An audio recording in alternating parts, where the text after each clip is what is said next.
હવે જોઈએ સમાચારો વિગતવાર. અંકલેશ્વર જીઆઈડીસી વિસ્તારમાં આવેલી કેમિકલ કંપનીઓમાં અવારનવાર બનતા આગની ઘટનામાં વધુ એક ઉમેરો થયો છે. અંકલેશ્વર જીઆઈડીસીની સર્વાઇવલ ટેકનોલોજીસ લિમિટેડ કંપનીમાં આજે અચાનક ભીષણ આગ ફાટી નીકળતા સમગ્ર વિસ્તારમાં ભારે દોડધામ મચી ગઈ હતી. આગ એટલી ઉગ્ર હતી કે તેના કાળા ડિબાંગ ધુમાડાના ગોટે ગોટા કિલોમીટર દૂર સુધી આકાશમાં જોવા મળ્યા હતા, જેને પગલે આસપાસની કંપનીના કામદારોમાં પણ ફફડાટ વ્યાપી ગયો હતો. અંકલેશ્વર જીઆઈડીસી વિસ્તારમાં આવેલી કેમિકલ કંપનીઓમાં અવારનવાર બનતા આગની ઘટનામાં વધુ એક ઉમેરો થયો છે. અંકલેશ્વર જીઆઈડીસીની સર્વાઇકલ ટેકનોલોજીસ લિમિટેડ કંપનીમાં આજે અચાનક ભીષણ આગ ફાટી નીકળતા સમગ્ર વિસ્તારમાં ભારે દોડધામ મચી ગઈ હતી.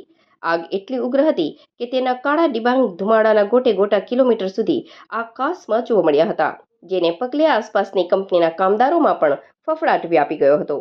મળતી માહિતી મુજબ સર્વાઇવલ ટેકનોલોજીસ કંપનીમાં આજે અચાનક આગ ભભૂકી ઉઠતા જ કંપનીના પરિસરમાં અફરાતફરીનો માહોલ સર્જાયો હતો અને કામદારોના જીવ બચાવવા બહાર દોડી આવ્યા હતા.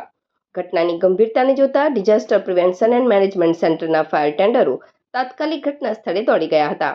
ફાયર ફાઇટરોએ યુદ્ધના ધોરણે પાણીનો સતત મારો ચલાવીને આગને વધુ ફેલાતી અટકાવી હતી અને તેના પર ત્વરિત રીતે કાબુ મેળવવામાં સફળતા મેળવી હતી.